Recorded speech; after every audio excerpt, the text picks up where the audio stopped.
Greetings, everyone. My name is William Porter. Welcome to this edition of Storytelling Time. Today's podcast is another interview session, and in fact, we have Ms. Becky Jacobs with us again today. She was with us last week, and we're so happy to have you back with us, Becky, to share more of your insight. Thank you so much. It was a pleasure to speak with you, and I'm looking forward to the conversation. Well, last week we focused on professional growth, and this week I'd like for us to deal more so with personal life away from business, with understanding that the quality of your personal life influences a great deal the success of your business. So tell us this, why do you think your personal life is so important as far as business development in your estimation in general? You know, I'll say that it's rare that I'll find someone who is successful as a business person, who's a strong leader, who is motivated and contributing to the community and doing great things, and yet completely miserable and unhealthy and right and not taking care of the relationships in their lives. Because at the end of the day, we're one person. We have 24 hours, however we choose to use them. And it's about being successful in life. Career is just one aspect. And, you know, frankly, when it comes to what's most important, I feel like it's not the primary aspect. It's our health and our family and our faith, and all of those pieces come together to make us who we are. And that allows us to be successful from a career perspective. So it's really looking at that bigger picture, making sure that we are whole as individuals, healthy, body, mind, and spirit, and bringing our best selves to what we do each day.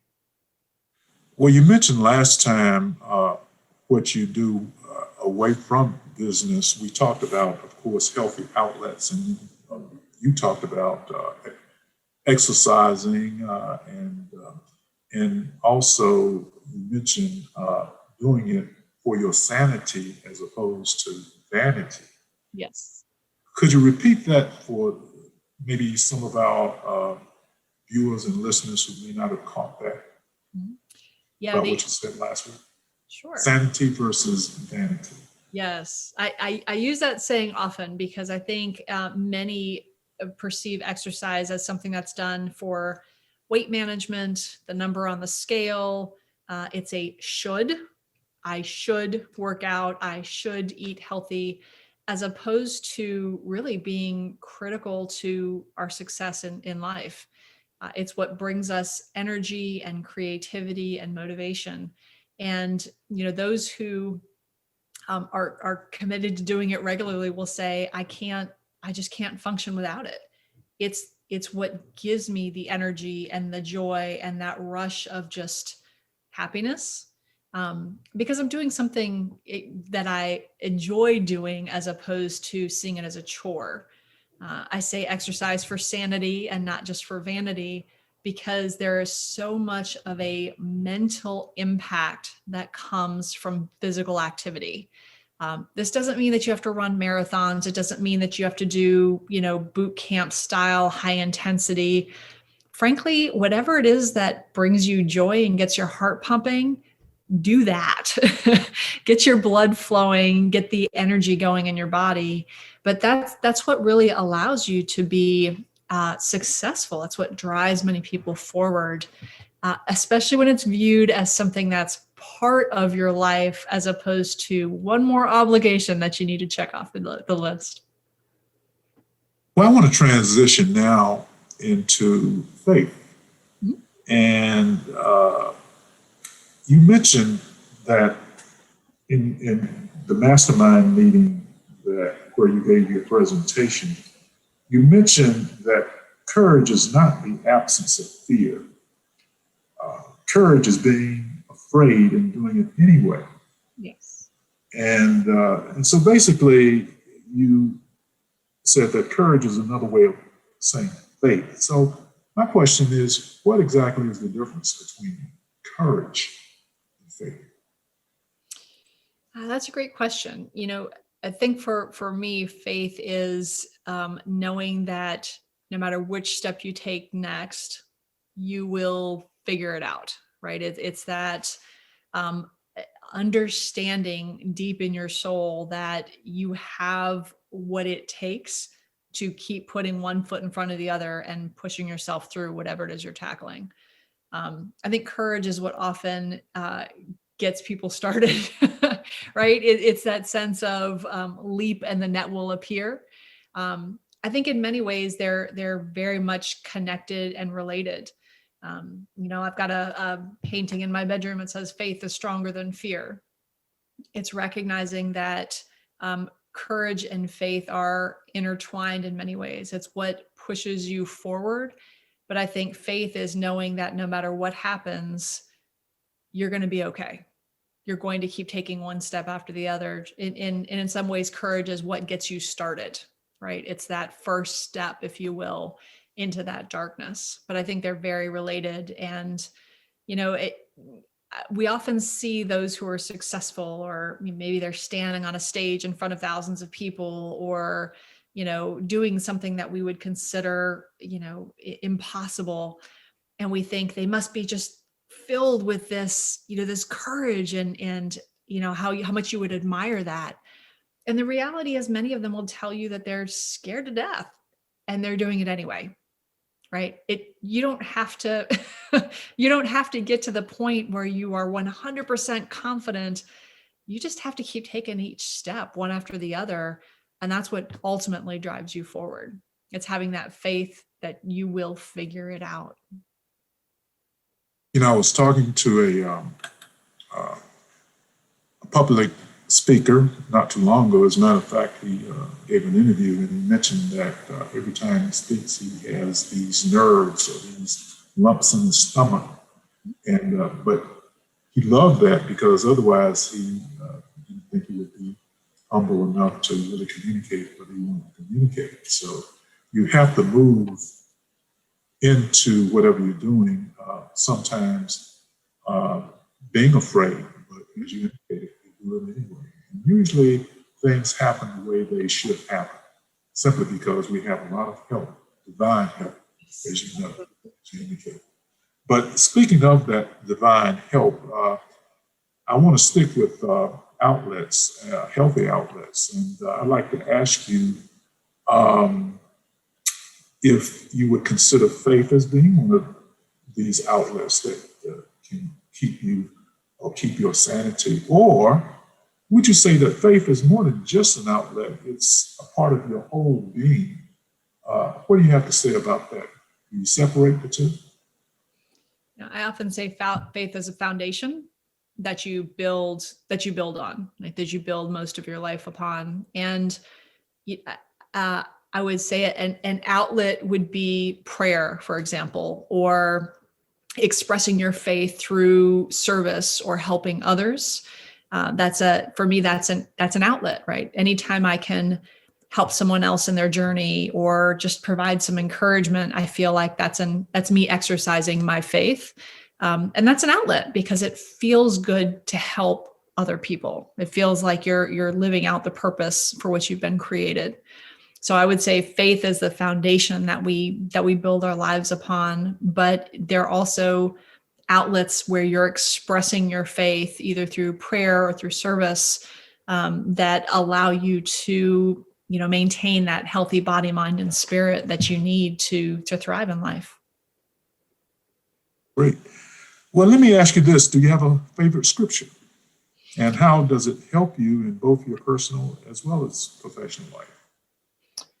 That's a great question. I was talking with someone earlier and where I don't necessarily memorize a scripture. And I knew as soon as you would ask me, I would forget the ones that mean the most. I actually have them around me in my home office, in my room, my bedroom, just to reflect back on. And, for me, it's just a combination of multiple scriptures that continue to guide and encourage me and inspire me at different times.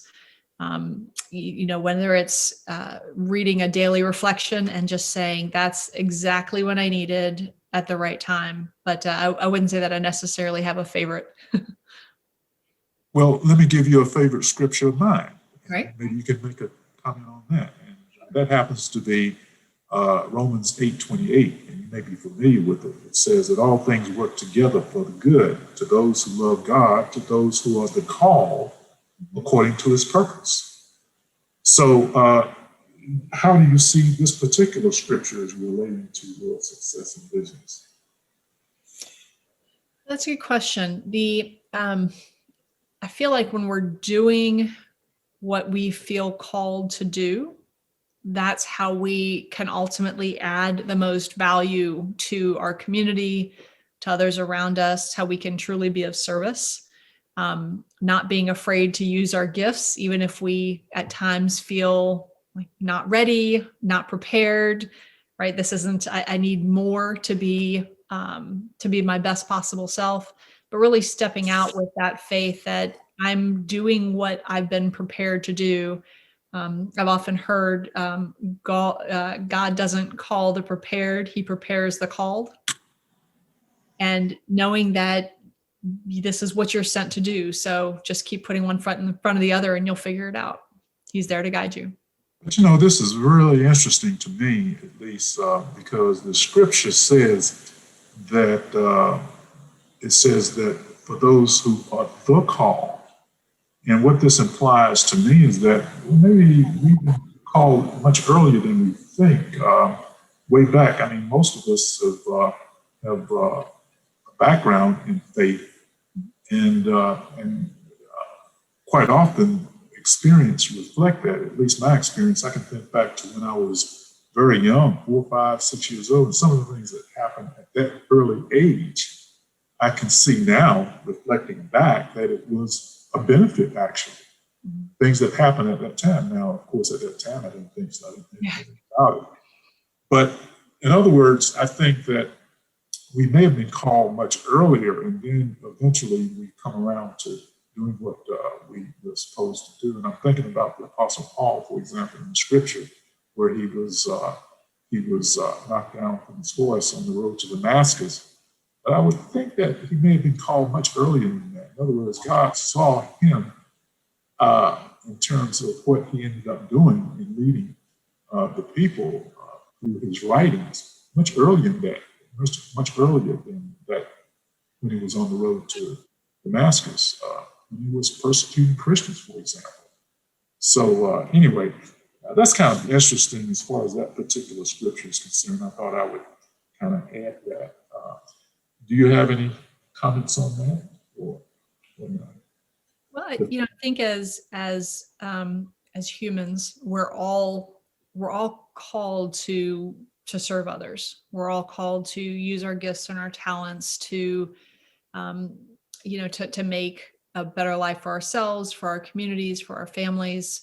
There are those who have a foundation of faith and who are listening more intently to that particular call and that message. And there are others who are simply going through life, without that benefit necessarily, but still making a huge impact. So, I feel like we're each here to do something, and it may not be something amazingly huge, right? We're not all called to be, in certain positions, but I feel like recognizing that we have the power through our words and our actions each day to make a difference, whether it's to one person or 1 million people.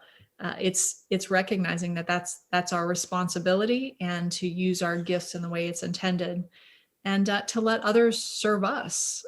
There are times where we all need something of others. We don't have to be the ones to always be helping. There are times where we need to allow others to feel good about helping us as well. Okay, that's great. Well, we're going to go ahead and take a break now, Becky, and we'll be back in just a moment. Stay with us.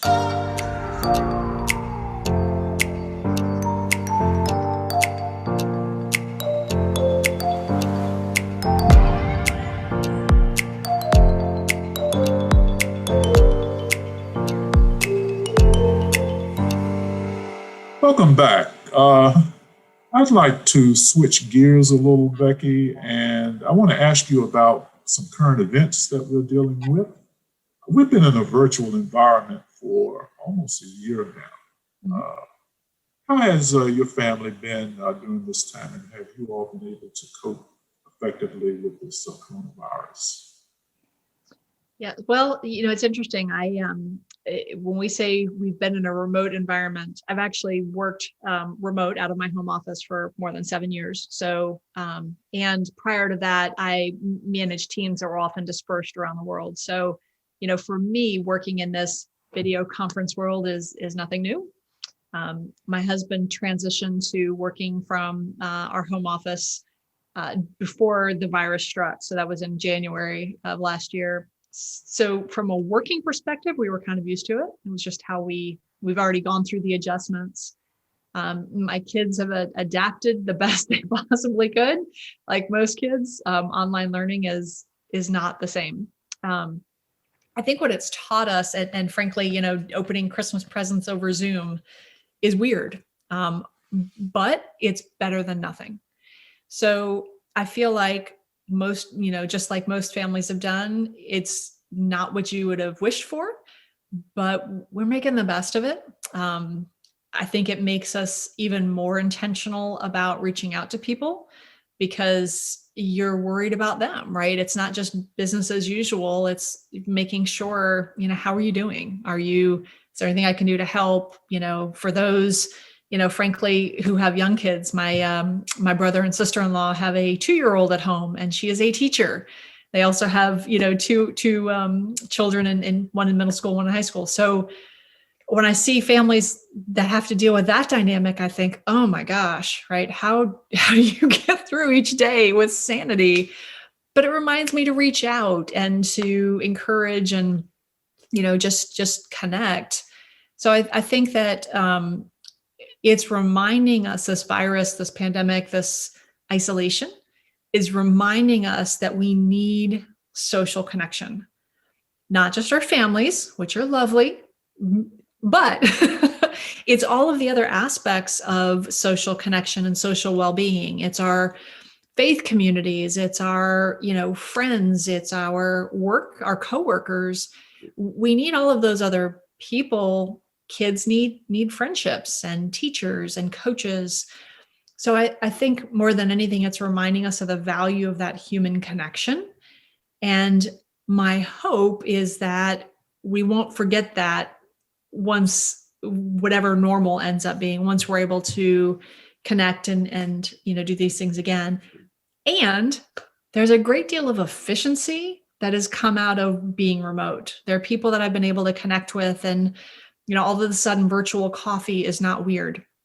So I hope we'll continue that piece as well, because there's some real value to that and efficiency that comes with being able to connect with more people, even if it is over a screen. Well, yeah, things will be different once we return back to near normal, maybe. I know we have friends who say that they really like the idea of virtual congregation as far as church is concerned. They may have to think hard about returning once things get back to this quote unquote normal. We don't know, but I know we all would like to return to something different than what's now. I think we would agree with that. But one last question, it kind of relates to what I just asked you, and that is, there are a lot of things that are causing stress today. If you allow these things to make you stressful, talking about social unrest, political and racial divisions, social isolation, you mentioned that, among other things. And as I indicated earlier, and I'm sure you agree that we all pray for the people in Texas, but not only that, I mean, there's so many other things that we can pray for. I don't necessarily want to single anything out, but how have you been able to deal with all of the things? And again, you may have touched on this, and if you want to add a little bit more, you can. How have you been able to keep the stress out of your life with all of these things going on? Do you look at the news, for example? And if you do, does it affect you in a negative way? Yeah, well, I will say one of the things that I ramped up quite a bit was was exercise. That was an outlet for me. It's like I've got to push the stress out of my head, out of my body. I need to move. So while many people were kind of becoming more sedentary, I went in the opposite direction. It's like I need to work out again. I've got to just kind of deal with this anxiety. I did find myself, like most people, paying more attention to news and news feeds. And there were moments where I just had to say, okay, there's nothing that's going to happen in the next 24 hours that I have to know about that's going to impact my life. I've got to set it aside. I've got to break away from it. It was recognizing when it goes from being informed to being inflamed.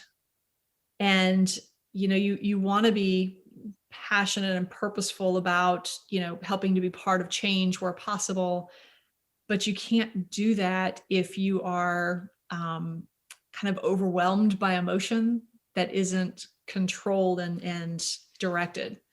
So there were many points where I would just say, all right, that's enough. Step away, no more news. I don't want to see it right now. Not because I don't care, but because I care about my own well-being as well.